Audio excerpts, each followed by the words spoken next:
അത്യുന്നതനായ ദൈവത്തിൻ്റെ മഹത്വം നാം സ്വർഗീയ ഗായക സംഘത്തിൻ്റെ പാട്ടിൽ കേൾക്കുന്നത് പോലെ അത്യുന്നതങ്ങളിൽ ദൈവത്തിന് മഹത്വം, ഭൂമിയിൽ ദൈവപ്രസാദമുള്ള മനുഷ്യർക്ക് സമാധാനം.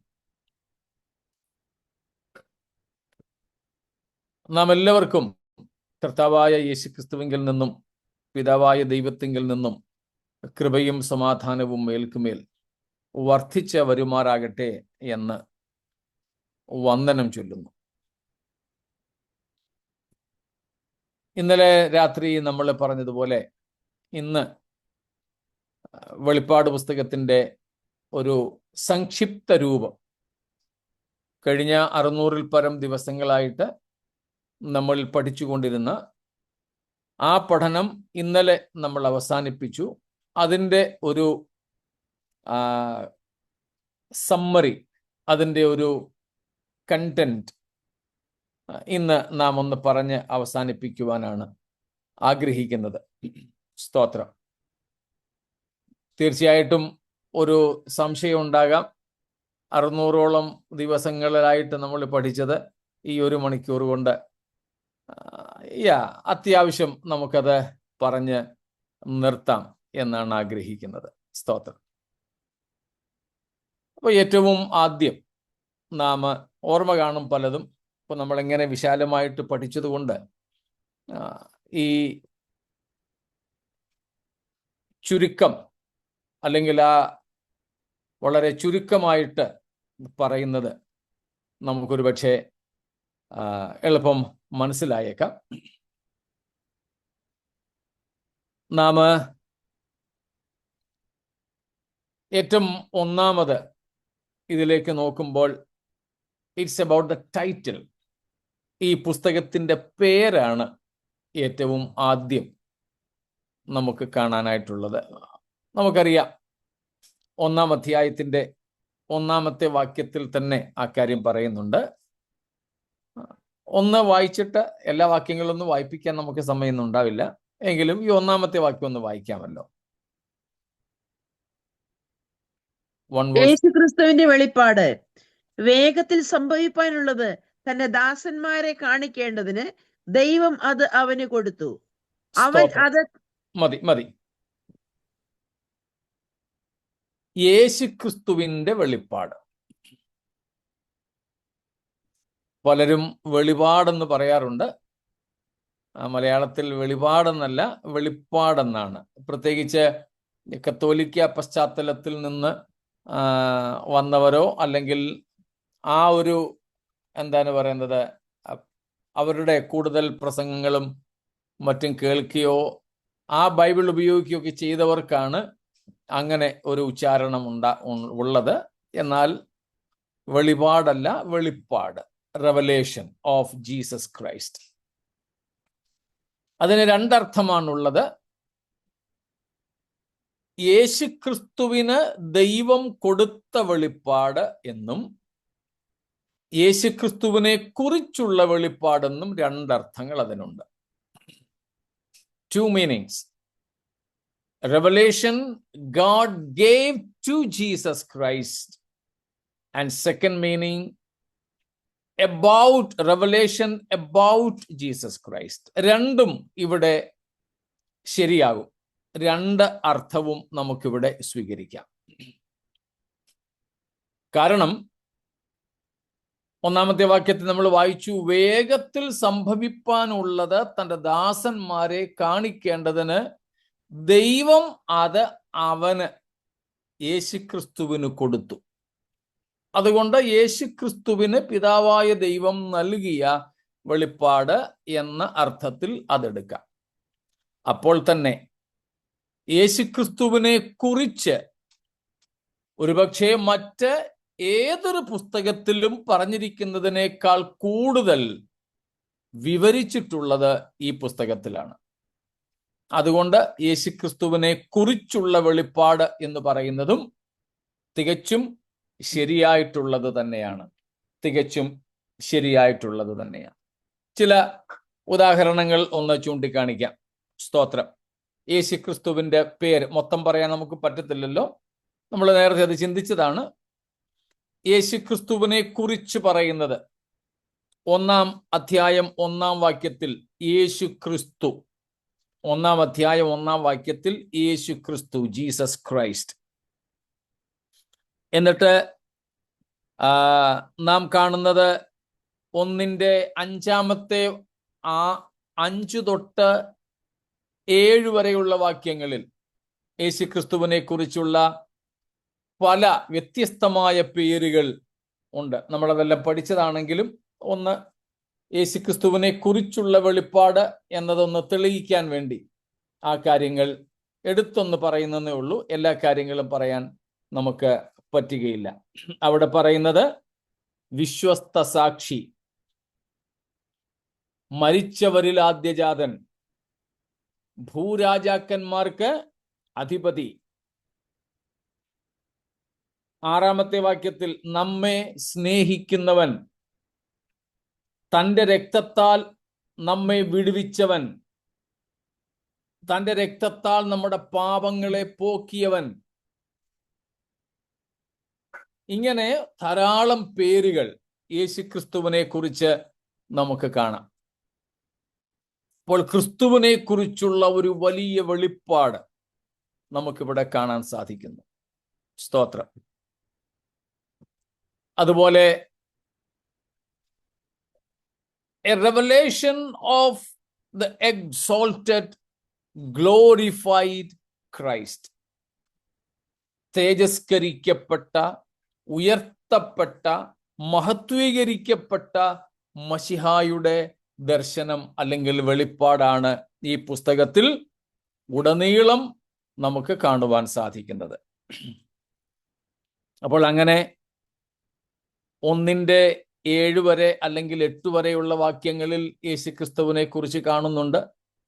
അതിനുശേഷം 13-ാം വാക്യം തൊട്ട്, 1-ാം അധ്യായം 13-ാം വാക്യം തൊട്ട് 20-ാം വാക്യം വരെ വീണ്ടും യേശുക്രിസ്തുവിനെ കുറിച്ചുള്ള വെളിപ്പാടുകൾ ധാരാളം കാണുവാനായിട്ട് നമുക്ക് സാധിക്കും. സ്തോത്രം. സൺ ഓഫ് മാൻ, മനുഷ്യപുത്രൻ. സ്തോത്രം. അതുപോലെ നാം അവിടെ കാണുന്നു എലൈവ് ഫോർ എവർ, എന്നേക്കും ജീവിച്ചിരിക്കുന്നവൻ. 1-ന്റെ 18. സൺ ഓഫ് ഗോഡ്, ദൈവപുത്രൻ. 2:18, 2-ന്റെ 18-ാമത്തെ വാക്യത്തിൽ. സ്തോത്രം. അതുപോലെ one who is holy and true, വിശുദ്ധനും സത്യവാനുമായവൻ. 3-ന്റെ 7. ലയൺ ഓഫ് ജൂഡ, 5-ാം അധ്യായത്തിന്റെ 5-ാമത്തെ വാക്യം. സ്തോത്രം. ഫെയ്ത്ത്ഫുൾ വിറ്റ്നസ്, വിശ്വസ്ത സാക്ഷി. അതുപോലെ the beginning of the creation of God, ദൈവസൃഷ്ടിയുടെ ആരംഭമായവൻ. 3-ന്റെ 14.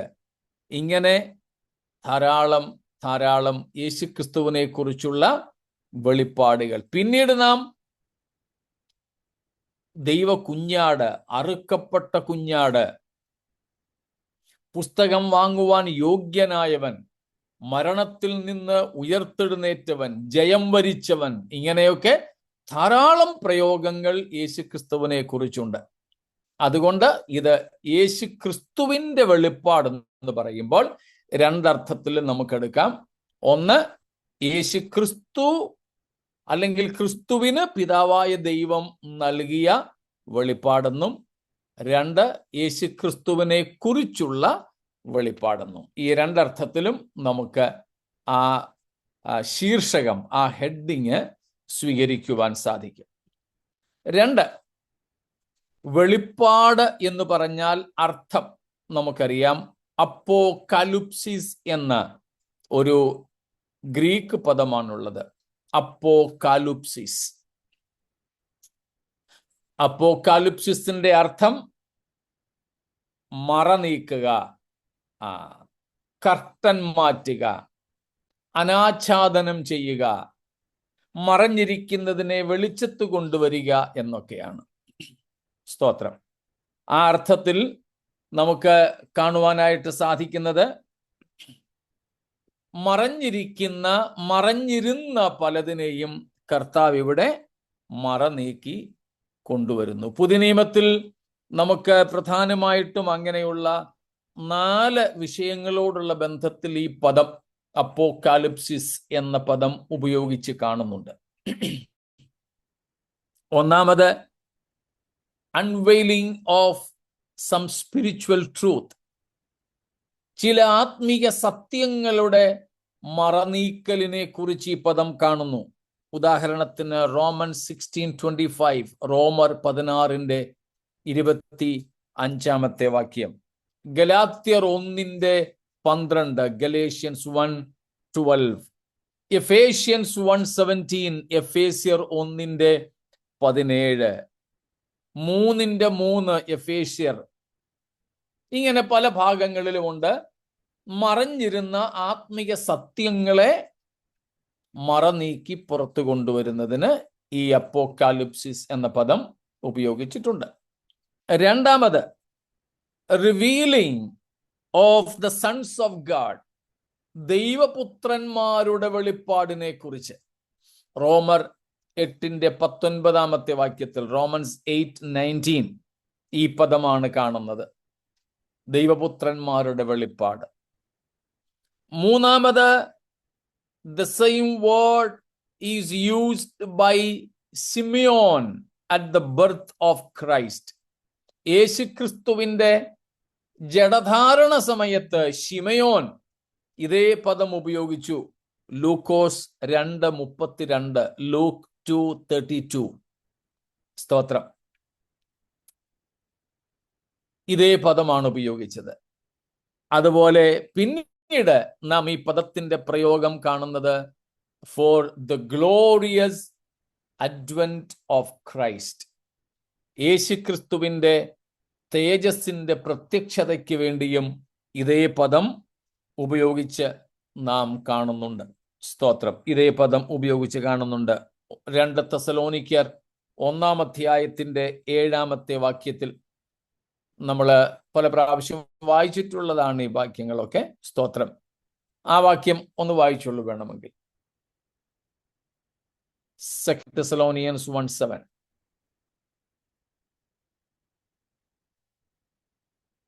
കർത്താവായ യേശു തന്റെ ശക്തിയുള്ള ദൂതന്മാരുമായ സ്വർഗത്തിൽ നിന്ന് അഗ്നിജാലയിൽ പ്രത്യക്ഷനായി. അതല്ലേ? അതെ, പ്രത്യക്ഷനാകുക. യേശുക്രിസ്തുവിന്റെ പ്രത്യക്ഷതയ്ക്ക് വേണ്ടിയിട്ട് ഇതേ അപ്പോക്കാലിപ്സിസ് എന്ന പദമാണ് ഉപയോഗിച്ചിട്ടുള്ളത്. ഇതാണ് ഈ പദത്തിന്റെ അർത്ഥം, വെളിപ്പാട് എന്നത്. അതുവരെ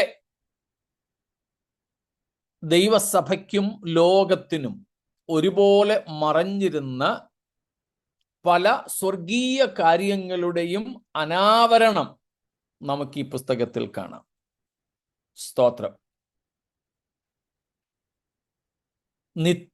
പ്രത്യേകിച്ച് നിത്യതയെക്കുറിച്ച് വെളിപ്പാട് പുസ്തകത്തിലേതുപോലെ വേറെ ഒരു പുസ്തകത്തിലും വെളിപ്പെടുത്തിയിട്ടില്ല.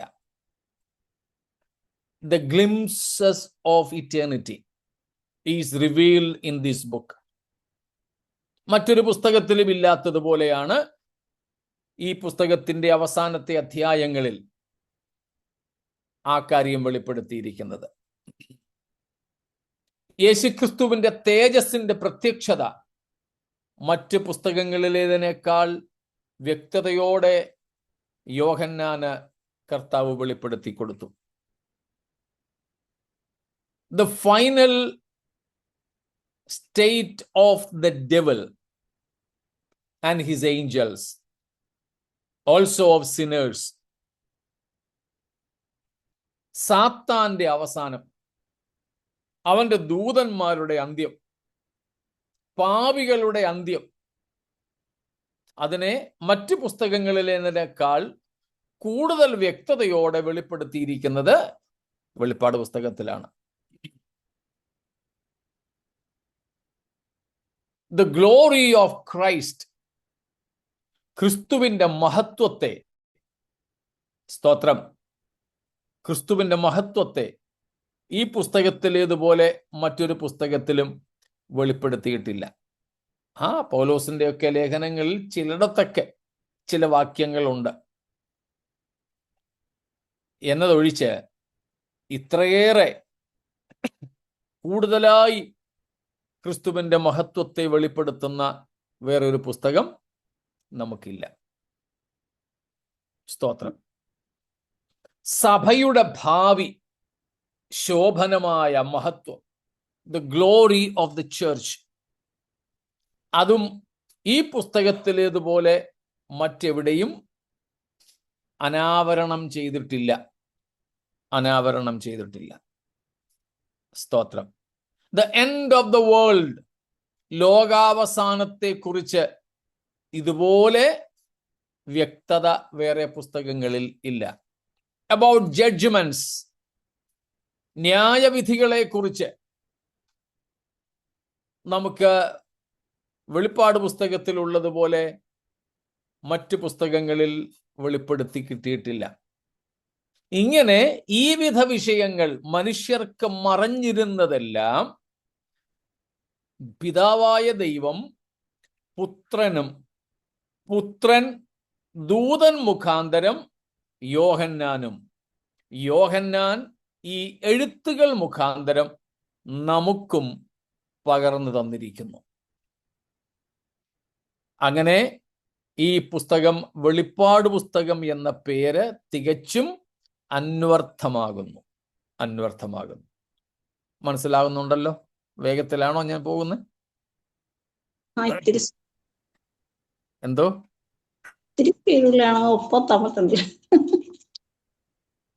എഴുതിയിട്ടേ ഒപ്പെത്താൻ പറ്റണില്ല. അതെ. അപ്പോൾ വെളിപ്പാട് എന്ന പേര് ഇങ്ങനെ ഈ പുസ്തകത്തിന് വളരെ നന്നായിട്ട് ചേരും എന്നാണ് നാം ഇവിടെ കാണുന്നത്. സ്തോത്രം. പിന്നെ ഇനിയുമുള്ളത് എഴുത്തുകാരൻ, ദ റൈറ്റർ. നമുക്കറിയാം, the human writer is John the apostle, the only living apostle during this time. ഈ സമയത്ത് ജീവിച്ചിരുന്ന ഏക അപ്പോസ്തലൻ. യേശുക്രിസ്തുവിന്റെ അപ്പോസ്തലന്മാരിൽ, ശിഷ്യന്മാരിൽ സ്വാഭാവിക മരണം വരിച്ച ഏക അപ്പോസ്തലൻ. സ്തോത്രം. ഒരുപക്ഷെ യേശുക്രിസ്തുവിന്റെ ശുശ്രൂഷ സമയത്ത് ഏറ്റവും പ്രായം കുറഞ്ഞ അപ്പോസ്തലൻ. യാക്കോബ് ചേട്ടനായിരുന്നു. അതുകൊണ്ടാണ് യാക്കോബും യോഹന്നാനും എന്ന് പേര് പറയാറ്.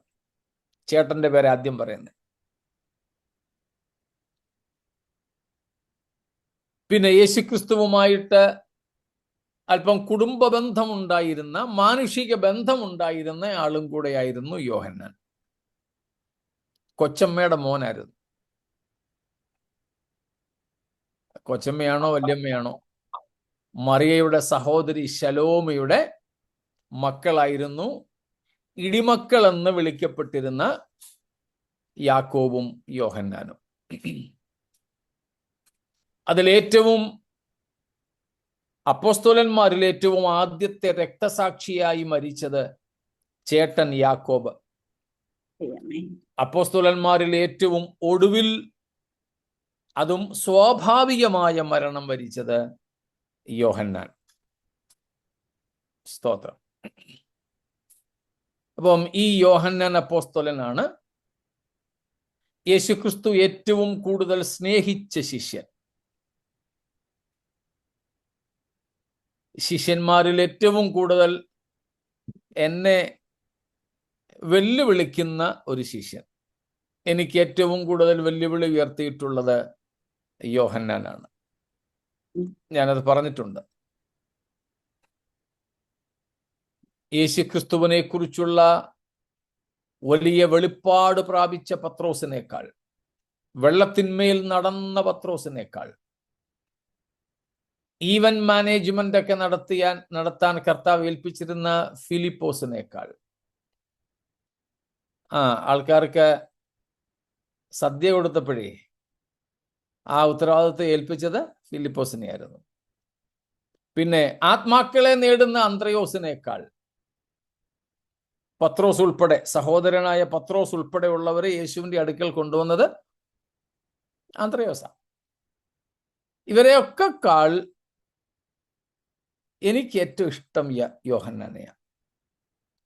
യേശുവിൻ്റെ മാറോട് മറ്റുള്ളവർക്ക് അസൂയ തോന്നുമാറ് ചാരിയിരിക്കുന്ന യോഹന്നാൻ. സ്തോത്രം. യേശുക്രിസ്തു തൻ്റെ ഹൃദയ രഹസ്യം പങ്കുവെച്ചത് യോഹന്നാനോടാ. 3 വർഷത്തിലധികം ആളിന്റെ പേര് പറയാതെ യേശു പറഞ്ഞു, ഞാനോ എന്ന് എല്ലാവരും ചോദിച്ചു. ആരോടും പറയാഞ്ഞ ഒറ്റുകാരനായ യൂദായെ പരിചയപ്പെടുത്തിയ ആ രഹസ്യം യോഹന്നാനോട് മാത്രമാ കർത്താവ് പറഞ്ഞു. സ്തോത്രം. മറ്റെല്ലാവരും യേശുവിനെ വിട്ടുപോയപ്പോഴും കുരിശിന്റെ അരികോളം യേശുവിനെ അനുഗമിച്ചതും യോഹന്നാൻ മാത്രം. സ്തോത്രം. അതുകൊണ്ട് യേശു കർത്താവ് മൂത്ത മകൻ എന്ന നിലയിൽ മറിയയുടെ ഉത്തരവാദിത്വം യേശുവിന് പകരം ഏൽപ്പിച്ചതും ഇതേ യോഹന്നാനെയാണ്. ആ കാര്യമൊക്കെ നമുക്കറിയാമല്ലോ. ആ യോഹന്നാനാണ് എഴുത്തുകാരൻ. യോഹന്നാൻ ഈ വെളിപ്പാട് പുസ്തകത്തിൽ 4 ഭാഗത്ത് താൻ തന്നെയാണ് എഴുത്തുകാരൻ എന്ന് പറയുന്നുണ്ട്. 1-ാമത്തെ അധ്യായം 1-ാമത്തെ വാക്യത്തിലുണ്ട് 1, 4, 9. Chapter 1 verses 1, 4 and 9. Then in 22 verse 18, 22 verse 8. 1-ാം അധ്യായം 1, 4, 9 വാക്യങ്ങളിലും 22-ന്റെ 8-ലും യോഹന്നാൻ എഴുത്തുകാരൻ താനാണെന്ന് പരിചയപ്പെടുത്തുന്നു.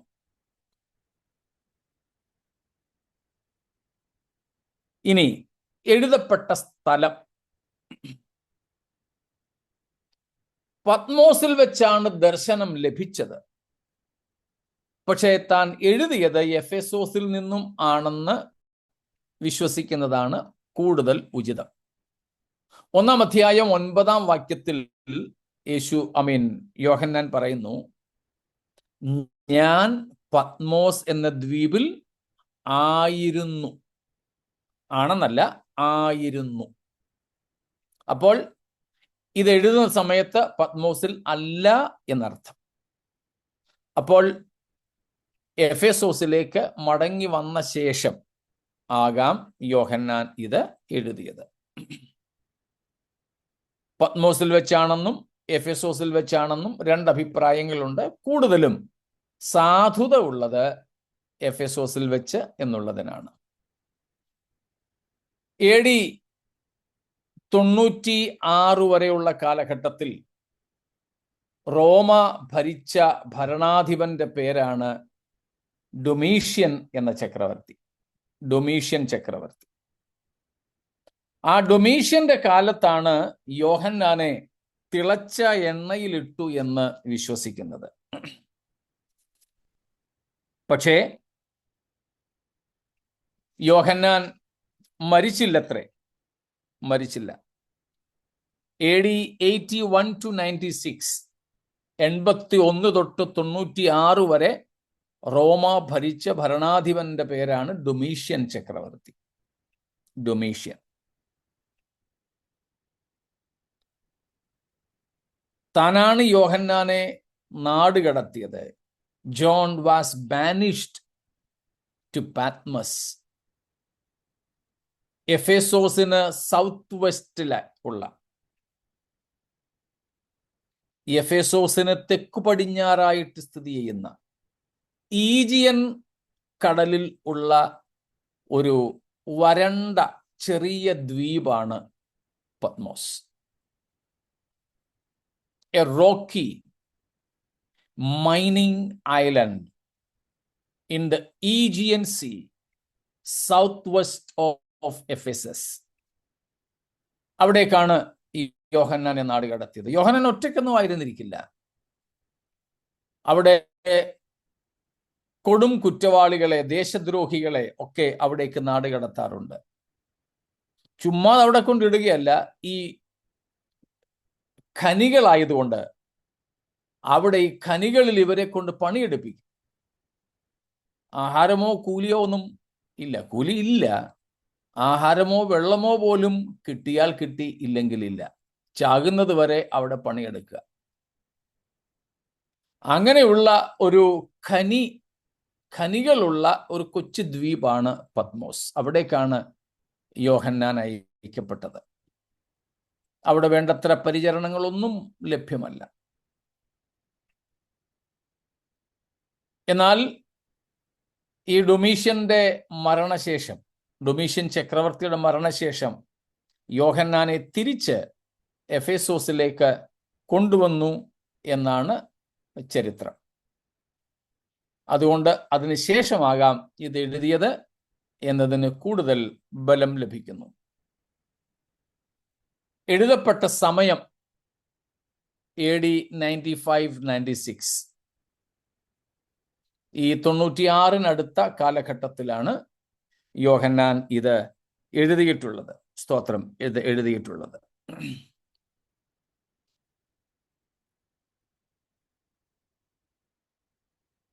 ഈ വെളിപ്പാട് പുസ്തകത്തിൽ നമ്മൾ മുമ്പേ പറഞ്ഞതുപോലെ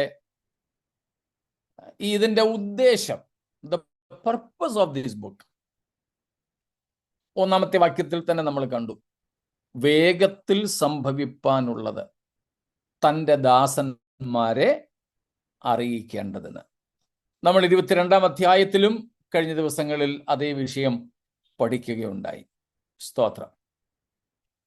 അതുകൊണ്ടാണ് 22-ാം അധ്യായത്തിൽ കർത്താവ് പറഞ്ഞത്, ഈ പുസ്തകത്തിന് മുദ്രയിടരുത്. അപ്പോൾ ആവോളം ജനതയെ, സഭകളെ വിശേഷിച്ച് ഇതറിയിക്കണം.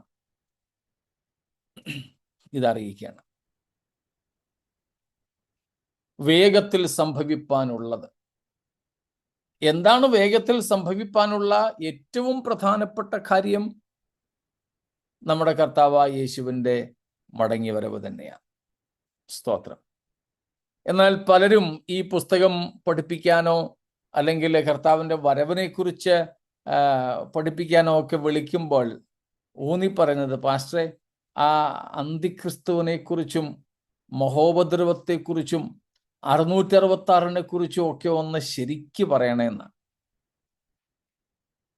പക്ഷേ നമ്മൾ പഠിച്ചല്ലോ, അതിനേക്കാൾ കൂടുതൽ നമ്മൾ പ്രാധാന്യം നൽകുന്നത് കർത്താവായ യേശുവിൻ്റെ വരവിനും സഭയുടെ ക്രിസ്തുവിങ്കിലേക്കുള്ള ഒത്തുചേരലിനുമാണ്. ബാക്കിയുള്ളതൊക്കെ ഇങ്ങനെ സംഭവിക്കും എന്ന് പറഞ്ഞു വിടുക മാത്രമാണ് നമ്മൾ ചെയ്തത്, അല്ലെങ്കിൽ ചെയ്യുവാൻ ആഗ്രഹിക്കുന്നത്. അപ്പോൾ ഉദ്ദേശം നമ്മൾ കണ്ടു. സ്തോത്രം. വേഗത്തിൽ സംഭവിപ്പാനുള്ളത് തൻ്റെ ദാസന്മാരെ അറിയിക്കുക. സ്തോത്രം. തൻ്റെ ദാസന്മാരെ അറിയിക്കുക. അപ്പോൾ നാം ഈ കാര്യങ്ങൾ അറിയണമെന്ന് കർത്താവ് ആഗ്രഹിക്കുന്നു. അതുകൊണ്ട് ദുർഗ്രഹമായ ഒരു പുസ്തകമായി നാം ഇതിനെ കാണരുത്. And therefore, please do not think it is incomprehensible book. God wanted us to know the things to be taken place in the future. മേലാൽ സംഭവിപ്പാനുള്ള കാര്യങ്ങൾ. സ്തോത്രം. മേലാൽ സംഭവിപ്പാനുള്ള കാര്യങ്ങൾ. അപ്പം ഈ പുസ്തകത്തിന് 3 ഭാഗങ്ങളുള്ളതായി നമ്മൾ കണ്ടു. വിഭജനം. ഈ പുസ്തകം പൊതുവെ പ്രവചന പുസ്തകമാണ്. പുതിയ നിയമത്തിലെ ഏക പ്രവചന ഗ്രന്ഥമാണ് വെളിപ്പാട് പുസ്തകം. Only prophetical book in the New testament. അതുകൊണ്ട് തന്നെയാണ് അത് അപ്പോകാലിപ്സിസ് എന്ന പേരിൽ ഉള്ളത്. അപ്പോകാലിപ്റ്റിക് ലിറ്ററേച്ചർ എന്ന ഒരു വിഭാഗം ഉണ്ട്. സ്തോത്രം. അപ്പോക്കാലിപ്റ്റിക് സാഹിത്യങ്ങൾ, അപ്പോക്കാലിപ്റ്റിക് എന്ന് പറഞ്ഞാൽ the study about the last things. അതുകൊണ്ട് it is the eschatological book in the New Testament. ഭാവികാല സംഭവങ്ങളെ കുറിച്ച് പറയുന്ന പുസ്തകമാണ് ഈ വെളിപ്പാട് പുസ്തകം. അപ്പോൾ ഇത് predominantly this book is prophetical, apocalyptic and eschatological. അപ്പം ഈ പുസ്തകം ഭൂരിഭാഗവും പ്രവചനങ്ങളും ഭാവിപരവുമായിട്ടുള്ളതാണ്. എന്നാൽ ഒന്നാമത്തെ അധ്യായത്തിൽ നമ്മൾ കാണുന്നത് തേജസ്കരിക്കപ്പെട്ട യേശുക്രിസ്തുവിന്റെ അല്ലെങ്കിൽ മഹത്വീകരിക്കപ്പെട്ട യേശുക്രിസ്തുവിന്റെ ദർശനമാണ്. പ്രത്യേകിച്ച് അതിൻ്റെ 5-ാം വാക്യം തൊട്ട് 19-ാമത്തെ വാക്യം വരെ ഒന്നാമത്തെ അധ്യായത്തിൽ. അതിനെ നമുക്ക് വേണമെങ്കിൽ 19-ാം വാക്യത്തിൽ പറയുന്നത് പോലെ നീ കണ്ടത് എന്ന നിലയിൽ മനസ്സിലാക്കാം. സ്തോത്രം. 2ഉം 3ഉം അധ്യായങ്ങൾ ചരിത്രപരമാണ്. Chapters 2 and 3 are historical. യോഹന്നാൻ ഇത് എഴുതുന്ന സമയത്ത് യോഹന്നാനുമായി വളരെ ബന്ധമുണ്ടായിരുന്ന 7 സഭകൾ, അന്നത്തെ ആസിയ എന്ന് പറയുന്ന സ്ഥലത്ത്, ഇന്നത്തെ തുർക്കി, മോഡേൺ ടർക്കി, ദെൻ ഏഷ്യ, ഇന്നത്തെ ഏഷ്യ മൊത്തം ഉൾപ്പെടുന്നതല്ല അവിടെ പറയുന്ന ഏഷ്യ. സ്തോത്രം. അവിടെ ആ സ്ഥലങ്ങളിൽ ഉണ്ടായിരുന്ന യോഹന്നാനുമായിട്ട് വളരെ അടുപ്പമുള്ള, ഒരുപക്ഷെ യോഹന്നാൻ ശുശ്രൂഷിച്ചിട്ടുള്ള ഈ 7 സഭകൾ, അത് ചരിത്രത്തിന്റെ ഭാഗമാണ്. അതുകൊണ്ട് chapters 2 and 3 can be considered as historical. അതുകൊണ്ട് 2ഉം 3ഉം അധ്യായങ്ങൾ ചരിത്രപരമാണെന്ന് നമുക്ക് മനസ്സിലാക്കാം. നാം അത് കണ്ടു കഴിഞ്ഞു. പെന്തക്കോസ്ത് നാൾ മുതൽ ഉൽപ്രാവണം വരെയുള്ള സഭാ കാലഘട്ടത്തിലെ സഭയുടെ പ്രകൃതമാണ് ഈ 7 സഭകളിലൂടെ നമുക്ക് മനസ്സിലാകുന്നത്. മനസ്സിലായല്ലോ? സഭാസ്ഥാപനം നടന്ന അപ്പോസ്തല പ്രവൃത്തികൾ 2-ാം അധ്യായത്തിൽ പറയുന്ന പെന്തക്കോസ്ത് നാൾ മുതൽ സഭയുടെ ഉൽപ്രാവണം വരെ, സഭ എടുക്കപ്പെടുന്നതുവരെ, യേശുക്രിസ്തു മണവാളനായി സ്വർഗത്തിൽ നിന്ന് ഇറങ്ങി വരുന്നതുവരെ ഉള്ള സഭ, ആ സഭയുടെ 7 വിശേഷപ്പെട്ട സ്വഭാവ അവസ്ഥകളും നമുക്ക് കാണുവാൻ സാധിക്കും. അത് ഞാൻ ഒന്നും കൂടെ ഓടിച്ചു പറയാം. എഫെസോസ് സഭ, they lost their first love. ക്രിസ്തുവിനോടുള്ള പ്രാഥമിക സ്നേഹം നഷ്ടപ്പെട്ട സഭ. സ്നേഹം നഷ്ടപ്പെട്ടപ്പോഴും പ്രവർത്തികൾക്ക് ഒരു കുറവുമില്ലായിരുന്നു. ശുശ്രൂഷ അനുസ്യൂതം നടന്നു. സ്നേഹം കുറഞ്ഞു. 1-ാം സ്ഥാനം യേശുവിനായിരുന്നില്ല എന്ന് മാത്രം. അതായിരുന്നു സഭയിലേക്ക് നുഴഞ്ഞു കയറിയ, crept into the church, നുഴഞ്ഞു കയറിയ ആദ്യത്തെ പാപം. സ്നേഹം കുറഞ്ഞപ്പോൾ രണ്ടാമത് സംഭവിച്ചത് ഡോക്ട്രൈനൽ ഫെയില്യൂവേഴ്സാണ്, ഉപദേശപരമായ തെറ്റുകളാണ്. പെർഗമോസിലെ സഭയോട് പറയുന്നു, ബിലയാമിന്റെ ഉപദേശം പിടിച്ചിരിക്കുന്നവരും നിക്കലോവിയരുടെ ഉപദേശം പിടിച്ചിരിക്കുന്നവരും നിനക്ക് അവിടെയുണ്ട്. ഉപദേശപ്പെശക സഭയിലേക്ക് വന്നു. ഇപ്പൊ സ്നേഹം തണുത്തപ്പോൾ ദുരുപദേശം സഭയിലേക്ക് വന്നു. 3-ാമത്തെ പ്രശ്നം നാം തുയഥൈര സഭയുടെ വിഷയത്തിൽ കാണുന്നുണ്ട്.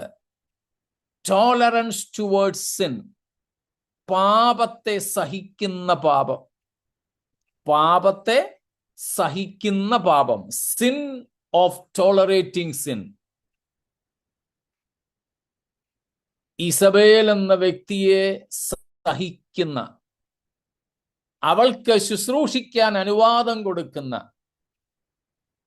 കർത്താവിന്റെ ദാസന്മാരെ ഉപദേശിപ്പാൻ അവൾക്ക് അനുവാദം കൊടുക്കുന്ന തരത്തിലുള്ള ഒരു പോക്ക്.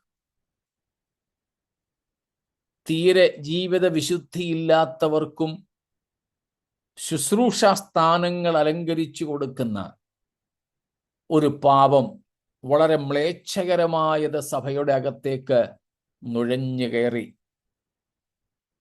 നാലാമത് നാം കാണുന്നത് സർദീസിലെ സഭയ്ക്ക് 3-ാം അധ്യായത്തിൽ എന്താ?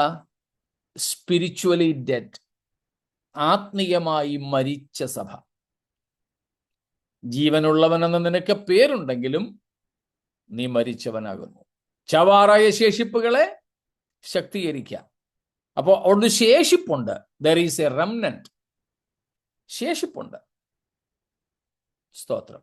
ഈ കാലഘട്ടത്തിലെല്ലാം സഭയ്ക്കകത്ത് ഒരു ശേഷിപ്പുണ്ടായിരുന്നു. അതുകൊണ്ടാണ് ഇന്നും സഭ നിലനിൽക്കുന്നത്. അത് കർത്താവിന്റെ പദ്ധതിയാണ്. അത് ദൈവം തുടർന്നുകൊണ്ടേയിരുന്നു. 5-മതായി നാം ലവോദിക്യ സഭയിലേക്ക് വന്നാൽ കാണാൻ കഴിയുന്ന പ്രശ്നമാണ് ഒരു നന്മയും പറയാനില്ലാത്ത സഭയാണ്. സ്മുർണയെയും ഫിലദൽഫിയയെയും കുറിച്ച് ഒരു കുറ്റവും പറയാനില്ല. എന്നാൽ ലവോദിക്യയെ കുറിച്ച് ഒരു ഗുണവും പറയാനില്ല. No commendation, only condemnation. But for Smyrna and Philadelphia, there was no condemnation, only commendations. അവിടുത്തെ ഏറ്റവും വലിയ പ്രശ്നം ക്രൈസ്റ്റ്ലെസ് ചർച്ച്, ക്രിസ്തു പുറത്ത.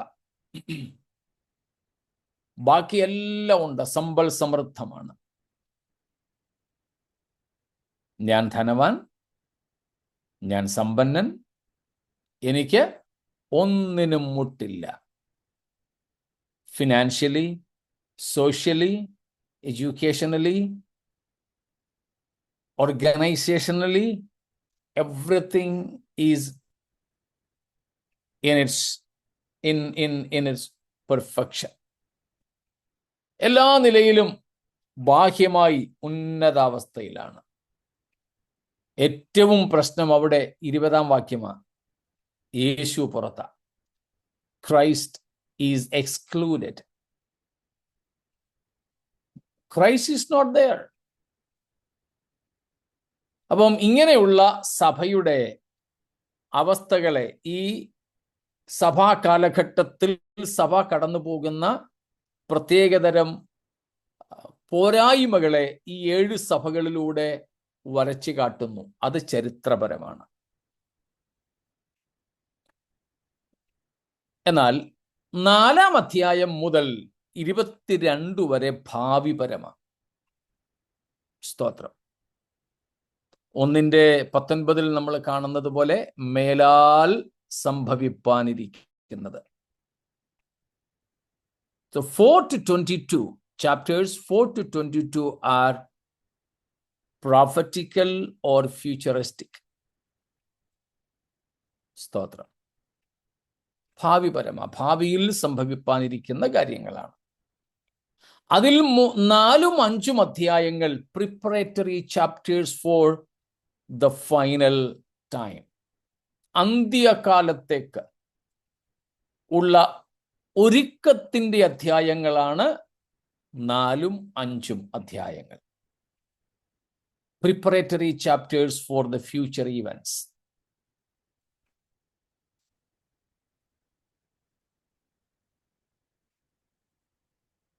ഈ വെളിപ്പാട് പുസ്തകം 3-ാം അധ്യായത്തിന് ശേഷം നമ്മൾ കഴിഞ്ഞ ദിവസം കണ്ടതുപോലെ 22-ാം അധ്യായത്തിലാണ് സഭ അല്ലെങ്കിൽ മണവാട്ടി എന്ന പദം കാണുന്നത്. സഭ 19-ാം അധ്യായത്തിലാണ് സഭയെ നമുക്ക് സഭയെന്ന് എടുത്തു പറഞ്ഞിട്ടില്ലെങ്കിലും സഭയെ കാണാൻ സാധിക്കുന്നത്. സഭയെന്ന് പറഞ്ഞിട്ടുള്ളത് 22-ാം അധ്യായത്തിലാണ്. സഭയെ കാണാൻ കഴിയുന്നത് 3-ാം അധ്യായത്തിന് ശേഷം 19-ാം അധ്യായത്തിലാണ്. അതുകൊണ്ട് പൊതുവെ വേദപഠിതാക്കൾ ചിന്തിക്കുന്നുണ്ട് 3-ാം അധ്യായത്തിന് ശേഷം 4-ാം അധ്യായത്തിന് മുമ്പ് സഭ എടുക്കപ്പെട്ട് കഴിയുന്നു എന്ന്. ആ ഒരു ചിന്താഗതിയും കൂടെ വെച്ചുകൊണ്ടാണ് നമ്മൾ പാട്ടിൽ പാടുന്നത്, ഇവിടെ കയറി വരുവിനെന്ന ദൈവശബ്ദം കേൾപ്പതിനു വേണ്ടി ഉണർന്ന് നീ ഒരുങ്ങിടുന്നുവോ. 4-ാം അധ്യായത്തിൽ യോഹന്നാനെ കർത്താവ് ഇവിടെ കയറി വരിക എന്ന് വിളിച്ച ഒരു വിളി കാണാം. അത് സഭയുടെ ഉൽപ്രാവണമാണെന്നാണ് പലരും ധരിക്കുന്നത്. അങ്ങനെ ഉപദേശം സ്ഥാപിക്കാൻ ആ വാക്യം വെച്ച് പറ്റില്ല. എന്നാൽ 3-ാം അധ്യായത്തിന് ശേഷം 19-ാമത്തെ അധ്യായം വരെ സഭയെ പിന്നെ കാണുന്നതേ ഇല്ല, പരാമർശങ്ങളേ ഇല്ല. അതുകൊണ്ട് എതിർ ക്രിസ്തുവിന്റെ ഭരണകാലമായ ആ 7 വർഷങ്ങളിൽ സഭ ഭൂമിയിൽ കാണുകയില്ല എന്ന് ക്രൈസ്തവ സമൂഹം പൊതുവേ വിശ്വസിക്കുന്നു, ഭൂരിഭാഗം പേരും. അല്ലാതെ വിശ്വസിക്കുന്ന ചിലരുണ്ടെന്ന് നമ്മൾ പഠിച്ചിട്ടുണ്ട്. അതുകൊണ്ട് സഭയുടെ ആദിമ നൂറ്റാണ്ട് മുതൽ നിലനിന്നിരുന്ന ഒരു വിശ്വാസം ആണ്, ഉപദേശമാണ്, the church will not go through tribulation. സഭ മഹാപീഡനത്തിലൂടെ കടന്നു പോവുകയില്ല എന്ന ഉപദേശം. അത് ഉപദേശം എന്നോ അതിലുപരി നമ്മുടെ വിശ്വാസവും പ്രത്യാശയും എന്നോ പറയുന്നതിലും തെറ്റില്ല. സ്തോത്രം. അങ്ങനെ ഒരു വാക്യം എടുത്ത് കാണിക്കാൻ പറഞ്ഞാൽ സഭ മഹോപദ്രവത്തിലൂടെ പോകുമെന്നോ ഇല്ലെന്നോ പറയുന്ന വാക്യങ്ങളൊന്നും അങ്ങനെയില്ല. എന്നാൽ ബൈബിളിൽ പുതിയ നിയമത്തിൽ വിശേഷിച്ച് ചിതറിക്കിടക്കുന്ന ഈ ആശയങ്ങളിൽ നിന്ന് നമ്മൾ അങ്ങനെ ഒരു ചിന്താഗതി രൂപീകരിച്ചെടുത്തതാണ്. അതുകൊണ്ട് നാം വിശ്വസിക്കുന്നു സഭ മഹാപീഡന കാലത്തിന് മുമ്പേ യേശു കർത്താവിന്റെ അടുക്കിലേക്ക് എടുത്തുകൊള്ളപ്പെടും. The rapture, that means we believe in the pre-tribulational rapture. That means the church will not go through tribulation. ഇതാണ് സഭയുടെ പൊതുവായ വിശ്വാസം. അല്ലാതെയുള്ള പഠിപ്പീരുകളുമൊക്കെ ഉണ്ട്, നമുക്കറിയാം. Post tribulation coming of the Lord, mid tribulation coming of the Lord, ഇങ്ങനെ 2 ഉപദേശങ്ങൾ കൂടെ ആ വിഷയത്തിലുണ്ട്. മഹാപീഡനത്തിന്റെ മധ്യകാലത്ത് യേശു ക്രിസ്തു വരും, സഭയെ ചേർത്തുകൊള്ളും എന്ന് പഠിപ്പിക്കുന്നവരുണ്ട്, വിശ്വസിക്കുന്നവരുണ്ട്. അല്ല, മുഴു മഹാപീഡന കാലത്തിലും കൂടെ സഭ കടന്നു പോവുകയും മഹാപീഡനകാലത്തിന്റെ അന്ത്യത്തിൽ മാത്രം യേശുക്രിസ്തു വന്ന് സഭയെ ചേർത്തുകൊള്ളുകയും ചെയ്യും എന്ന് കരുതുന്നവരും ഉണ്ട്. എന്നാൽ നമ്മൾ ആ കാര്യങ്ങളൊക്കെ വിശദമായിട്ടെടുത്ത് പഠിക്കുകയുണ്ടായതാണ്. നമുക്ക് ഏറ്റവും കൂടുതൽ തെളിവുകൾ ഉള്ളത് യേശു കർത്താവ് മഹാപീഡനത്തിന് മുമ്പേ വന്ന് സഭയെ തൻ്റെ അടുക്കൽ ചേർത്തുകൊള്ളും എന്നുള്ളതിനാണ്. അതുകൊണ്ട് നമ്മൾ അത് വിശ്വസിക്കുന്നു. അതല്ലാതെ ഒരാൾ വിശ്വസിക്കുന്നെങ്കിൽ ഒരു ദുരുപദേശം എന്ന നിലയിൽ നമുക്കതിനെ കാണാൻ പറ്റില്ല. വ്യാഖ്യാന പിശക് എന്ന് മാത്രമേ നമുക്കതിനെ മനസ്സിലാക്കാൻ പറ്റൂ. അതുകൊണ്ട് നമുക്ക് കൂട്ടായ്മ ആചരിച്ചു കൂടാത്ത തരത്തിലെ ദുരുപദേശമല്ല. ഇങ്ങനെ അല്ലാതെ കർത്താവിന്റെ വരവിനെ കുറിച്ച് ആരെങ്കിലും പഠിപ്പിക്കുന്നെങ്കിൽ അത് നാം മനസ്സിലാക്കിക്കൊള്ളുക. ഇത്രയും കാര്യങ്ങൾ മനസ്സിലായി കാണുമല്ലോ. സ്തോത്രം. ഓക്കെ, നമ്മുടെ പതിവിൽ നിന്ന് അല്പം കൂടെ സ്പീഡിലാണ് ഞാൻ പോകുന്നതെന്ന് എനിക്കറിയാം. അത് ഒരു സമ്മറി ആയതുകൊണ്ടാണ്, നമ്മൾ പഠിച്ചു കഴിഞ്ഞതായതുകൊണ്ട് ഇങ്ങനെ പോയാലും നിങ്ങൾക്ക് കുഴപ്പമില്ലെന്ന് എനിക്കറിയാം. അപ്പോൾ 4ഉം 5ഉം അധ്യായങ്ങൾ preparatory chapters, especially preparation in the heavens for the occurrences on the earth from chapters 6 onwards. 6-ാം അധ്യായം മുതൽ ഭൂമിയിൽ നടക്കേണ്ടുന്ന സംഭവ പരമ്പരകൾക്ക് വേണ്ടി സ്വർഗത്തിൽ നടക്കുന്ന ഒരുക്കങ്ങളാണ് 4-ഉം 5-ഉം അധ്യായങ്ങൾ. അതിൽ 4-ാം അധ്യായത്തിൽ നാം കാണുന്നത് മുഴുവനും ഒരു സ്വർഗീയ ദർശനമാണ്. A vision of the heaven or the structure of the heaven. സ്വർഗത്തിന്റെ ഒരു രൂപമാണ് നാം അവിടെ കാണുന്നത് 4-ാം അധ്യായത്തിൽ. സിംഹാസനസ്ഥനായ ദൈവത്തിന്റെ സിംഹാസനത്തോട് ചേർന്ന് കെരൂബുകളെ പോലെയുള്ള 4 ജീവികൾ, ദൈവസിംഹാസനത്തിന് ചുറ്റും 24 മൂപ്പന്മാരുടെ സിംഹാസനങ്ങൾ, ജീവികൾ, ഈ 4 ജീവികൾ ചെരൂബീംസ്, കെരൂബുകളാണവർ. എസെക്കിയേൽ പ്രവചനത്തിലും നാം അവരെ പറ്റി കാണുന്നുണ്ട്. ഏതായാലും സ്വർഗീയ ദൂതന്മാരുടെ ഒരു വിഭാഗം എന്ന് നമുക്ക് മനസ്സിലാക്കിയാൽ മതി. ധാരാളം ദൂത വിഭാഗങ്ങളുണ്ട്. അതിൽ ഒരു കൂട്ടരാണ് ഈ കെരൂബുകൾ. അവർ എപ്പോഴും ദൈവസിംഹാസനത്തോട് ചേർന്നാണ് കാണപ്പെടുന്നത്.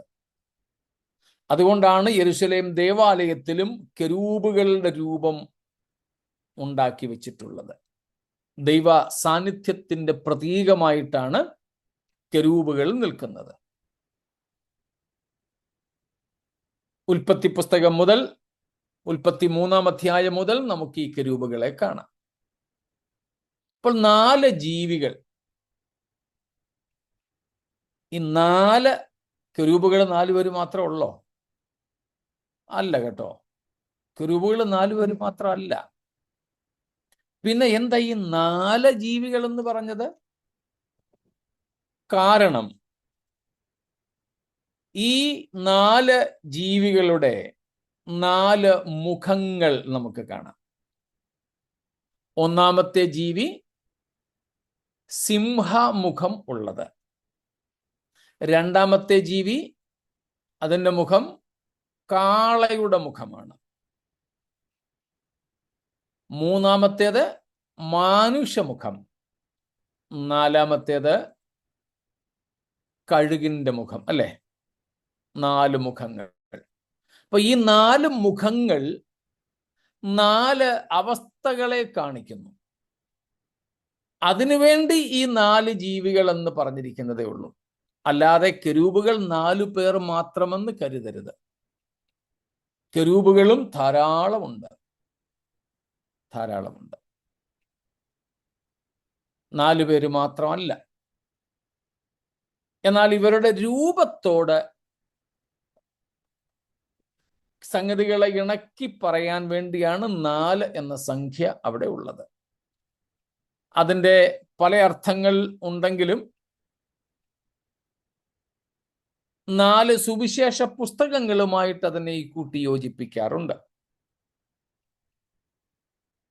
കർത്താവായ യേശുക്രിസ്തുവിൻ്റെ ശുശ്രൂഷയുടെ 4 അവസ്ഥകളായിട്ടും അതിനെ കാണാറുണ്ട്. സിംഹമുഖം രാജത്വത്തെ കുറിക്കുന്നു. കാളമുഖം ദാസ്യത്വത്തെ കുറിക്കുന്നു. മാനുഷമുഖം യേശു മനുഷ്യപുത്രൻ എന്ന മനുഷ്യത്വത്തിന് വേണ്ടി നിൽക്കുമ്പോൾ, കഴുക് ദൈവത്വത്തിന്റെ പ്രതീകമായിട്ടും നിലനിൽക്കുന്നു. ഏതായാലും 4 ജീവികൾ,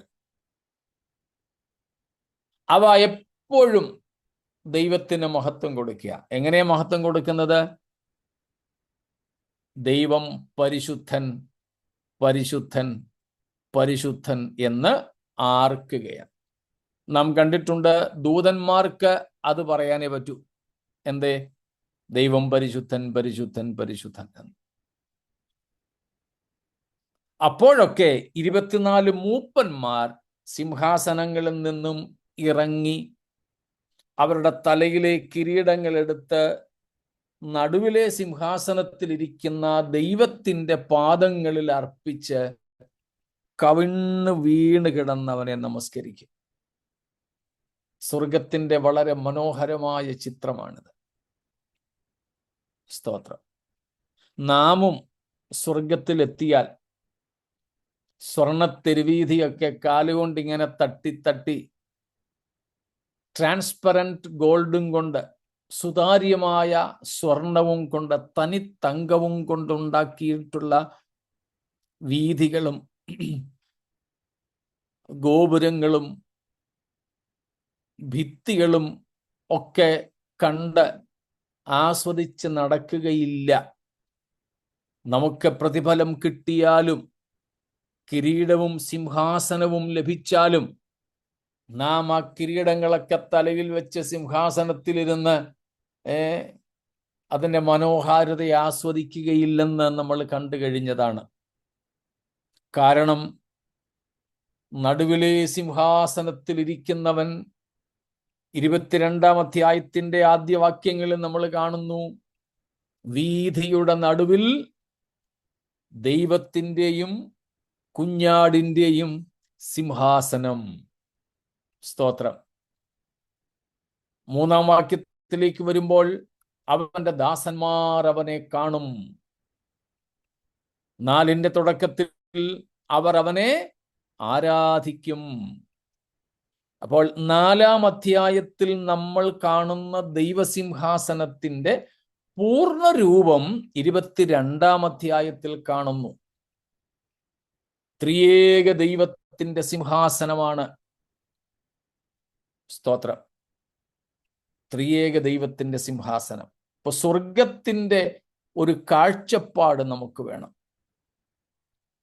ആ സ്വർഗത്തിന്റെ കാഴ്ചപ്പാട്, അവിടുത്തെ ഏറ്റവും പ്രധാന ആകർഷണം നമ്മുടെ ത്രിയേക ദൈവം തന്നെ. മഹത്വവാനായ, സ്തോത്രം, തേജോമയനായ നമ്മുടെ ദൈവത്തിൻ്റെ സാന്നിധ്യം തന്നെയാണ് സ്വർഗത്തെ സ്വർഗമാക്കുന്നതെന്ന് നമ്മൾ പഠിച്ചിട്ടുണ്ട്. അതിൻ്റെ ഒരു ചിത്രമാണ് 4-ാം അധ്യായം. 5-ാം അധ്യായത്തിൽ നമ്മൾ കാണുന്നത് ദൈവസഭയുടെ മാത്രമല്ല മുഴു സൃഷ്ടിയുടെയും ഭാഗധേയത്തെ നിശ്ചയിക്കുന്ന രേഖകളടങ്ങിയ പുസ്തകം ആരും യോഗ്യരല്ലാതിരുന്നപ്പോൾ യേശുക്രിസ്തു വന്ന് പിതാവിൻ്റെ കയ്യിൽ നിന്നും വാങ്ങുന്നതാണ്. നമ്മളത് മനസ്സിലാക്കിയിട്ടുണ്ട്. മുഴു സൃഷ്ടിയുടെയും വീണ്ടെടുപ്പിൻ്റെ രേഖകളാണ് അതിൽ ഉള്ളത്. The record of all the required documents for the final redemption of the cosmos universe. സ്തോത്രം. അതുകൊണ്ടാണ് ക്രിസ്തുവിനല്ലാതെ വേറെ ആർക്കും അത് വാങ്ങുവാൻ യോഗ്യതയില്ലാതിരുന്നത്. എന്താണ് യോഗ്യത? വീണ്ടെടുപ്പിന്റെ വില കൊടുക്കുക എന്നതായിരുന്നു യോഗ്യത. വീണ്ടെടുപ്പിന്റെ വില നൽകിയത് യേശു അല്ലാതെ വേറെ ആരുമില്ല. അതുകൊണ്ടായിരുന്നു ഓപ്പൺ ചാലഞ്ച്, തുറന്ന വെല്ലുവിളി. ആർക്കും വരാം. ഈ പുസ്തകം പിതാവായ ദൈവത്തിന്റെ കയ്യിൽ നിന്നും വാങ്ങാം. ആർക്കും വരാം. ഇന്നയാളെ വരാവുന്നില്ല. സ്വർഗത്തിലും ഭൂമിയിലും ഭൂമിക്ക് കീഴിലുമുള്ള എല്ലാവരോടുമായിട്ടാണ് വിളിച്ചു പറഞ്ഞത്, ആരെങ്കിലും ഉണ്ടെങ്കിൽ വാ. പക്ഷേ അവരവര് തന്നെ തങ്ങളുടെ പരാജയം സമ്മതിച്ചു. ലോകത്തിലെ ദൈവങ്ങൾ, സാക്ഷാൽ സാത്താൻ ഉൾപ്പെടെയുള്ളവരെല്ലാം പരാജയം സമ്മതിച്ചു. ഇല്ല, ഈ പുസ്തകം വാങ്ങാനോ അതിൻ്റെ മുദ്ര ഭേദിപ്പാനോ ഞങ്ങൾ യോഗ്യരല്ല. Including the devil, the entire creation admitted their unworthiness to receive this book, the documents of our redemption, the documents of the full payment of our redemption. ആർക്കും വരാൻ കഴിയാതെ വന്നപ്പോൾ നസറായനായ യേശു വിജയശ്രീലാളിതനായി കടന്നു വരികയാണ്. അവന്റെ യോഗ്യത, അവൻ യഹൂദാ ഗോത്രത്തിലെ സിംഹമായിരിക്കുമ്പോൾ തന്നെ അറുക്കപ്പെട്ട കുഞ്ഞാടാണ്. സ്തോത്രം. യഹൂദാ ഗോത്രത്തിലെ സിംഹം. അവന്റെ ശത്രുക്കൾക്കൊക്കെ അവൻ ഇരപ്പിടിയനായ മൃഗരാജാവിനെ പോലെ, പ്രഡേറ്ററായിട്ടുള്ള സിംഹത്തെ പോലെ, സ്തോത്രം, ഭീതികരനാണ്. എന്നാൽ നമുക്കോ നമ്മുടെ വീണ്ടെടുപ്പിന് വേണ്ടി അറുക്കപ്പെട്ട സൗമ്യതയുള്ള ദൈവകുഞ്ഞാടാണ്. Praise God. സ്തോത്രം.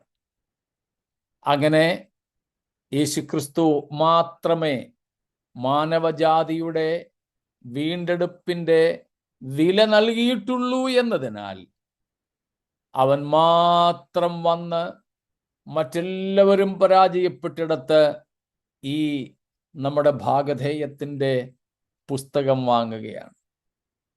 നമ്മുടെ വീണ്ടെടുപ്പുമായി ബന്ധപ്പെട്ട ആ രേഖകൾ വാങ്ങി മുദ്രാഭേദനം നടത്തുന്നു. ആ ഒരുക്കമാണ് 4-5 അധ്യായങ്ങൾ. കൂടാതെ 4-5 അധ്യായങ്ങളിൽ നമ്മൾ കാണുന്നത് സ്വർഗീയ ആരാധനയുടെ ദൃശ്യമാണ്. സ്തോത്രം. ആരാധനയുടെ ദൃശ്യം. പ്രത്യേകിച്ച് 4-ാം അധ്യായത്തിൽ പിതാവിൻ്റെ ആരാധന, പിതാവിനെ ആരാധിക്കുന്നത്. 5-ാം അധ്യായത്തിൽ പുത്രനെ ആരാധിക്കുന്നത്. 5-ാം അധ്യായത്തിൽ പുത്രനോ പിതാവിനോടൊപ്പം പുത്രനും ആരാധ്യനായിരിക്കുന്നു എന്ന വസ്തുത വെളിപ്പെടുത്തുകയാണ്. സ്തോത്രം. നിത്യതയിൽ നാം കർത്താവിനെ ആരാധിക്കുന്നതിന് പ്രധാനമായും 2 കാര്യങ്ങൾ 4-ാം അധ്യായത്തിൽ നാം കാണുന്ന ദൈവത്തിൻ്റെ പരിശുദ്ധിയും ദൈവത്തിൻ്റെ സൃഷ്ടിപരമായ കാര്യങ്ങളും. 5-ാം അധ്യായത്തിൽ നമ്മുടെ വീണ്ടെടുപ്പുപരമായ കാര്യങ്ങൾ. മനസ്സിലാവുന്നുണ്ടല്ലോ?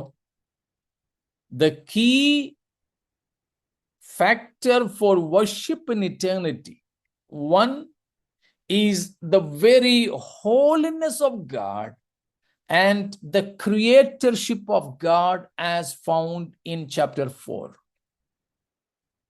But rather in chapter 5, another factor of worship is our redemption. Because of the redemption, നമുക്ക് ലഭിച്ച വീണ്ടെടുപ്പാണ് ദൈവത്തെ ആരാധിക്കുന്നതിനുള്ള 2ാമത്തെ ഘടകം.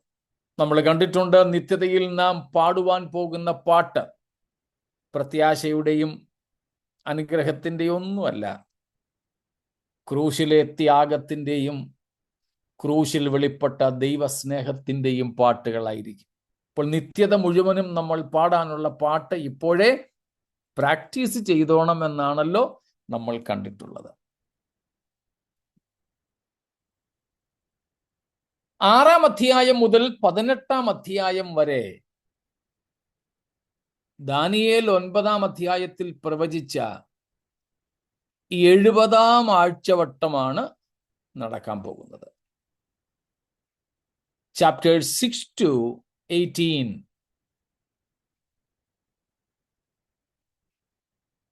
We can see the 70th week is inaugurated as prophesied by Daniel in 9th chapter of the book of Daniel. 70-ാം ആഴ്ചവട്ടം.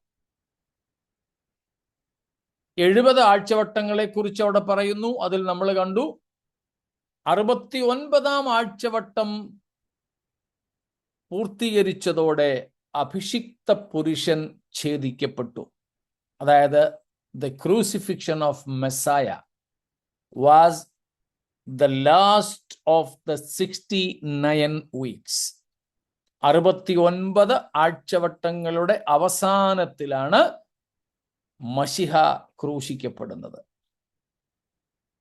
പിന്നീട് ഇനി 70-ാം ആഴ്ചവട്ടം എന്ന ഒരാഴ്ചവട്ടം മാത്രമേ ശേഷിക്കുന്നുള്ളൂ. അത് ദൈവസഭയുടെ അനന്തരം ഇവിടെ തുടങ്ങും. അതാണ് ആ ആഴ്ചയിൽ നടക്കുന്ന സംഭവ വികാസങ്ങളാണ് 6-ാം അധ്യായം മുതൽ 18-ാം അധ്യായം വരെ. അവിടെ പ്രധാനമായും ദൈവത്തിന്റെ 3 ന്യായവിധികളെ കാണാം.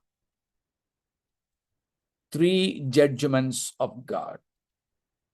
ഒന്നാമത്തേത് മുദ്രാ ന്യായവിധി, രണ്ടാമത്തേത് കാഹള ന്യായവിധി, മൂന്നാമത്തേത് കലശ ന്യായവിധി. The seal judgments, then trumpet judgments, finally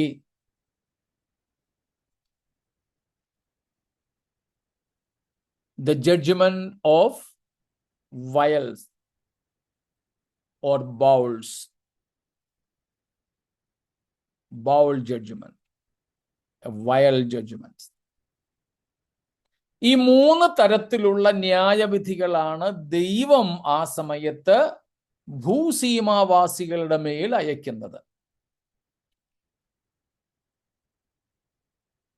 ഭൂവാസികളുടെ മേൽ ദൈവം അയക്കുന്ന ആ ന്യായവിധികളാണ് നാം കാണുന്നത്. മുദ്രാ ന്യായവിധികളാണ് 6-ാം അധ്യായത്തിന്റെ 1-ാമത്തെ വാക്യം മുതൽ നാം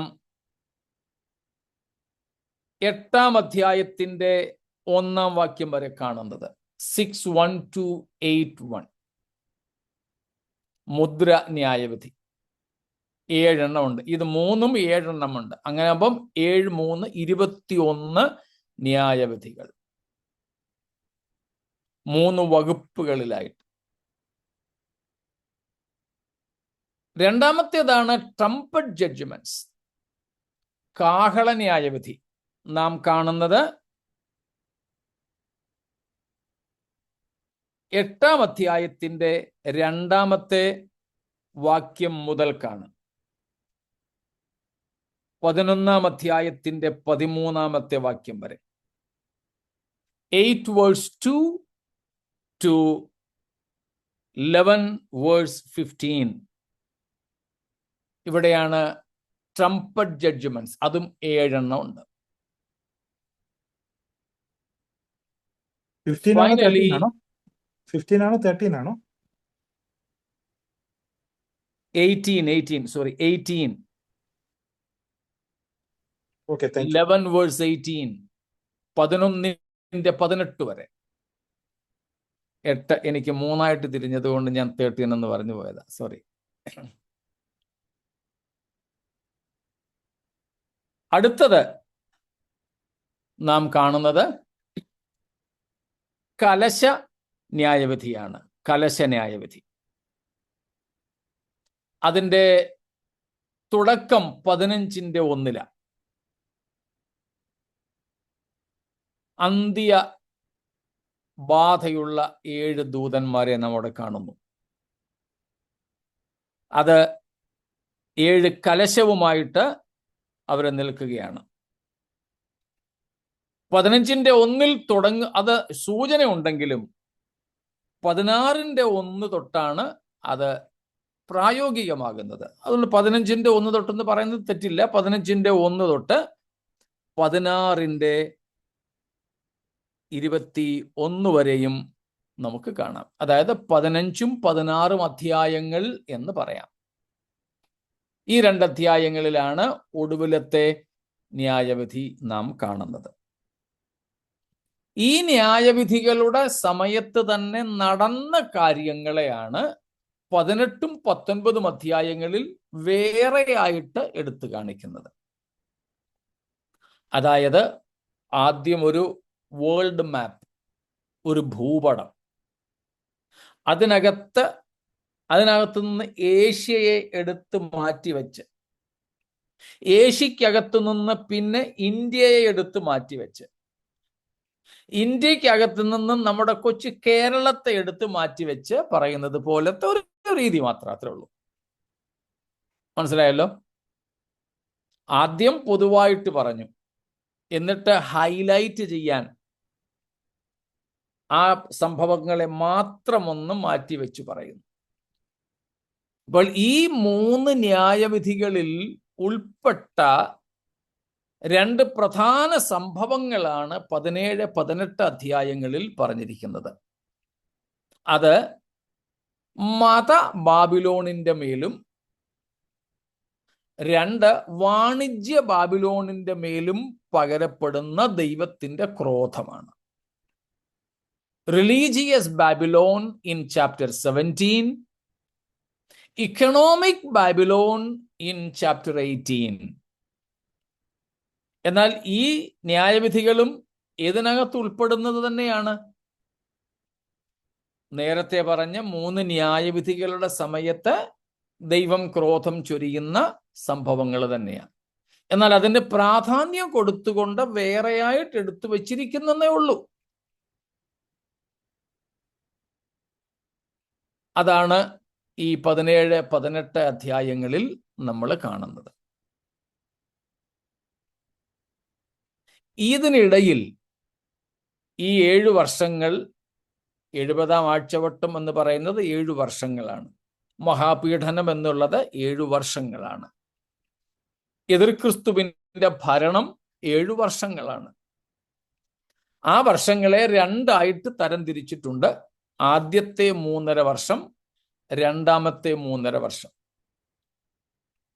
അതിൽ ആദ്യത്തെ 3.5 വർഷമാണ് നമ്മൾ 11-ാം അധ്യായത്തിൽ കാണുന്ന 2 സാക്ഷികളുടെ ശുശ്രൂഷ കാണുന്നത്.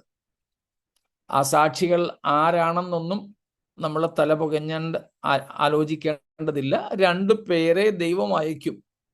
അത് അന്നേരം ജീവനോടിരിക്കുന്നവരാണോ അതോ നേരത്തെ എടുക്കപ്പെട്ടവരാരെങ്കിലുമാണോ നമുക്കൊരു സൂചനയില്ല.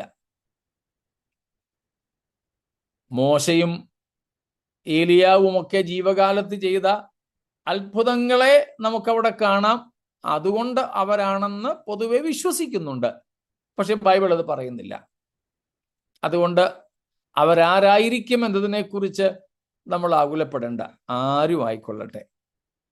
പക്ഷെ 2 സാക്ഷികൾ, അവർ ഈ 70-ാം ആഴ്ചവട്ടത്തിന്റെ ആദ്യത്തെ 3.5 കൊല്ലം ശുശ്രൂഷിക്കും. അവരുടെ ശുശ്രൂഷ തികയുന്നതുവരെ ആർക്കും അവരെ ഒന്നും ചെയ്യാൻ കഴിയില്ല.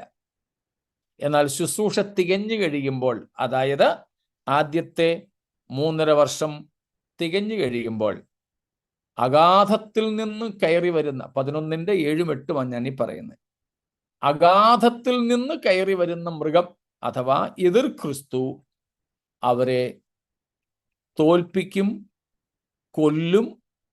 3.5 ദിവസം അവരുടെ ശവം യെരുശലേമിൽ കിടക്കും. അതിനുശേഷം അവർ സ്വർഗത്തിലേക്ക് ഉയർത്തപ്പെട്ട് പോകും. അതിനുശേഷം ഏതാണ്ട് അതേ സമയത്ത് തന്നെ ആകാശത്തിൽ, സ്വർഗത്തിൽ നടക്കുന്ന യുദ്ധമാണ് 12-ാമത്തെ അധ്യായത്തിൽ. മീഖായേലും സാത്താനും തമ്മിലുള്ള യുദ്ധം. അതിൽ സാത്താൻ പരാജയപ്പെടുന്നു, ഭൂമിയിലേക്ക് തള്ളപ്പെടുന്നു. അവൻ ഇസ്രായേൽ ജനതയെ പീഡിപ്പിക്കുന്നു. ഇസ്രായേൽ മരുഭൂമിയിലേക്ക് ഓടിപ്പോയി ഏദോം മോവാബ് തുടങ്ങിയ സ്ഥലങ്ങളിൽ പാർക്കുന്നു. എന്ന് വെച്ചാൽ ഇന്നത്തെ ജോർഡൻ, ബൾഗേറിയ ആൻഡ് റൊമേനിയ എന്ന സ്ഥലങ്ങളിൽ ഇവർ ഒളിച്ചു പാർക്കുന്നു. ദൈവം അവിടെ അവരെ സംരക്ഷിക്കുന്നു. അതാണ് 12-ാമത്തെ അധ്യായത്തിൽ. 13-ാം അധ്യായത്തിലാണ് എതിർ ക്രിസ്തുവിന്റെ രാഷ്ട്രീയ മുഖം നാം കാണുന്നത്. അവിടെ മുതൽ എതിർ ക്രിസ്തുവിന്റെ വിഗ്രഹം ഉണ്ടാക്കുന്നു, അവന്റെ മുദ്ര സ്ഥാപിതമാകുന്നു, അവൻ ജനത്തെ പീഡിപ്പിക്കാനായിട്ടൊരുങ്ങുന്നു.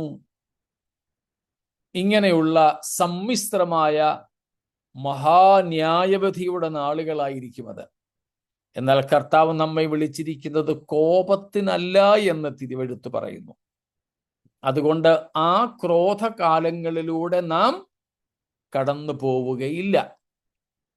ആ കാലഘട്ടം തീരുന്നതാണ് 19-ാമത്തെ അധ്യായം.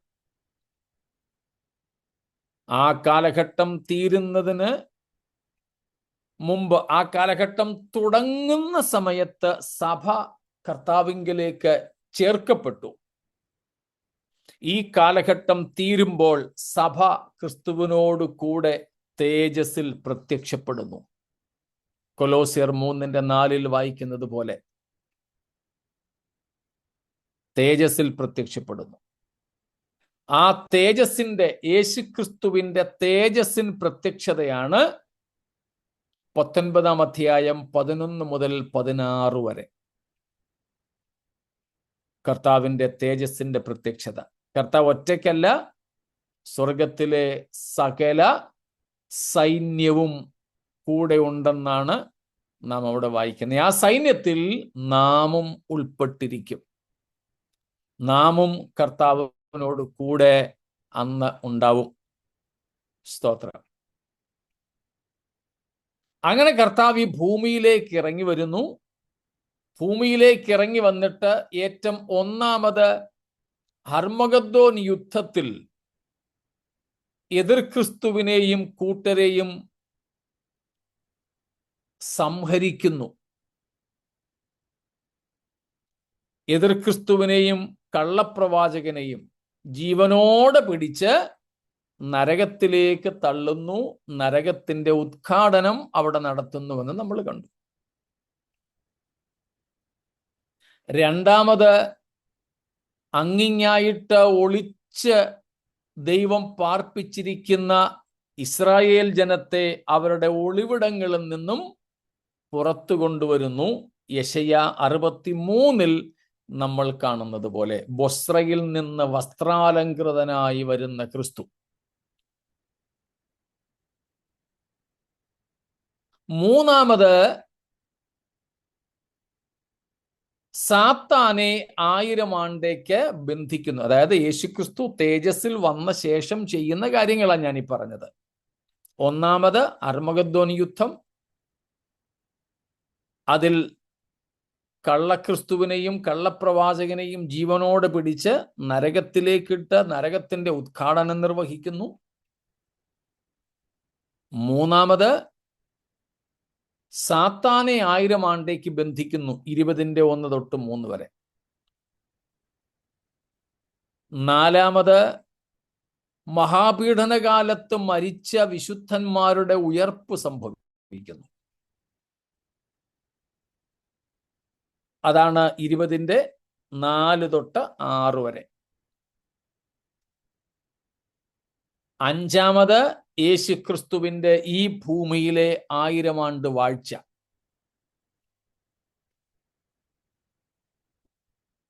ഏഴാമത് 20:7 തൊട്ട് 10 വരെ കാണുന്നത് പോലെ the final war, Gog and Magog.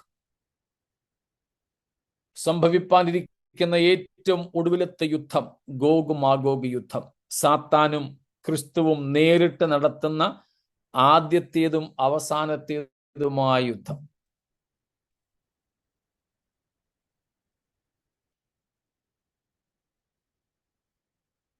അടുത്തത് സാത്താന്റെ അന്തിമ ന്യായവിധി. ആ ഗോഗുമാഗോഗ് യുദ്ധത്തിൽ സാത്താനെ തോൽപ്പിച്ച് അവനെ എന്നേക്കുമായി അഗ്നി നരകത്തിലേക്ക്, ഗന്ധക തീപ്പുകയിലേക്ക് തള്ളുന്നു. സാത്താന്റെയും ദൂതന്മാരുടെയും ന്യായവിധി അവിടെ. പിന്നെ 20-ാം അധ്യായത്തിന്റെ 11 തൊട്ട് 15 വരെ മരിച്ചവരുടെ ഉയർപ്പും അന്തിമ ന്യായവിധിയും. വലിയ വെള്ളസിംഹാസന ന്യായവിധി. മരിച്ച സകലരും ഉയർക്കുന്നു, പിന്നെ ഒരു മരിച്ചവനും കാണത്തില്ല. ഒടുക്കത്തെ ശത്രുവായി മരണത്തെയും ഗന്ധകപ്പുകയിലേക്ക് തള്ളുന്നു. അങ്ങനെ സകല ശത്രുക്കളെയും കീഴടക്കി യേശുക്രിസ്തു ക്രൂശിൽ വരിച്ച വിജയത്തിന്റെ പരിപൂർണ ആഘോഷം നടത്തുന്ന സമയമാണത്.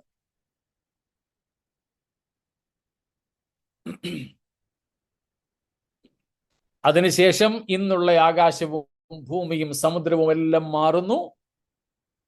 21-ാം അധ്യായം 20-ന്റെ 11-ലും 21-ന്റെ 1 തൊട്ടും നമ്മൾ കാണുന്നു പുതിയ ആകാശം, പുതിയ ഭൂമി, പുതിയ യെരുശലേം. അതായത് നിത്യതയുടെ തുടക്കം. പിന്നെ നമ്മുടെ ത്രിയേക ദൈവവും ദൈവത്തിന്റെ സകല വിശുദ്ധന്മാരും ദൈവത്തിന്റെ സകല വിശുദ്ധ ദൂതന്മാരും മാത്രം ഒരുമിച്ചുള്ള നിത്യവാസം. അതാണ് 21, 22 അധ്യായങ്ങളിൽ നാം കാണുന്നത്. നമ്മൾ പ്രതിഫലം തന്നിടുവാൻ എന്നുള്ള പാട്ടിൽ പാടുന്നത് പോലെ കാലം എല്ലാം കഴിയും, ഇന്നു കാൺമതെല്ലാം അഴിയും, പിന്നെ പുതുയുഗം വിരിയും, തിരികെ വരാതെ നാം നിത്യതയിൽ മറയും. സ്തോത്രം. ഇതാണ് വെളിപ്പാട് പുസ്തകത്തിന്റെ ഒരു ചെറിയ സംക്ഷിപ്തം. ഇതുവരെ നമ്മൾ പഠിച്ചതുമായി ബന്ധപ്പെട്ട ഈ കാര്യങ്ങൾ അല്പം വേഗതയിലാണ് നമ്മൾ പോയതെങ്കിലും മനസ്സിലാക്കാൻ പ്രയാസം ഇല്ലായിരുന്നു എന്ന് ഞാൻ കരുതുന്നു. സ്തോത്രം. 10 മിനിറ്റോളം നിങ്ങളുടേത് ഞാനിന്ന് കൂടുതലെടുത്തു, ദയവായി ക്ഷമിച്ചാലും. അതുകൊണ്ട് ഇന്ന് ചോദ്യത്തിനായിട്ട് ഞാൻ അവസരം വയ്ക്കുന്നില്ല. എന്തെങ്കിലും ചോദ്യങ്ങൾ ഇനിയും അവശേഷിക്കുന്നുവെങ്കിൽ നമുക്ക് ആ കാര്യങ്ങളും കൂടെ പഠിക്കാം. കർത്താവിന്റെ വരവ് താമസിക്കുന്നെങ്കിൽ തിങ്കളാഴ്ച. അങ്ങനെ സംശയം വല്ലതും ഉണ്ടെങ്കിൽ ഇന്ന് തന്നെ ഒന്ന് എഴുതി വെച്ചേക്കണേ. ഇന്നിങ്ങനെ അനുഭൂതി ഉണ്ടായി, ഇതുവരെ സ്കൂളിലായിരുന്നു, ഇന്ന് കോളേജിലെത്തിയിരുന്നു. സ്തോത്രം. Praise God. എന്തെങ്കിലും ചോദ്യങ്ങൾ ഉണ്ടെങ്കിൽ ഒന്നുകിൽ നിങ്ങൾ എനിക്ക് വാട്സപ്പ് അയച്ചു തരിക, അല്ലെങ്കിൽ നിങ്ങൾ തന്നെ എഴുതി വെച്ചേക്കുക, സൂക്ഷിക്കുക. തിങ്കളാഴ്ച നമുക്കത് നോക്കാം. സ്തോത്രം. നമ്മുടെ കർത്താവിൻ്റെ വരവനായി നമുക്കൊരുങ്ങാം. ഈ ദിവസങ്ങൾ ഇങ്ങനെ പഠിപ്പാൻ കർത്താവ് നമുക്ക് കൃപ ചെയ്തു. ഇത്രയും ദിവസങ്ങൾ നിങ്ങൾ വളരെ സഹിഷ്ണുതയോടെ ഈ ക്ലാസ്സുകളിൽ സംബന്ധിച്ചു. ഈസി ആയിരുന്നില്ലെന്ന് എനിക്കറിയാം. ഏറെ സമയം നമുക്ക് ചിലവഴിക്കേണ്ടി വന്നിട്ടുണ്ട്.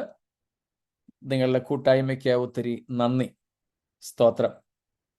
വീണ്ടും കർത്താവിൻ്റെ വരവ് താമസിക്കുന്നെങ്കിൽ നാളെ അനുഗ്രഹീതമായ സഭായോഗങ്ങൾ നമുക്ക് അതാതിടങ്ങളിൽ ഉണ്ടാകട്ടെ.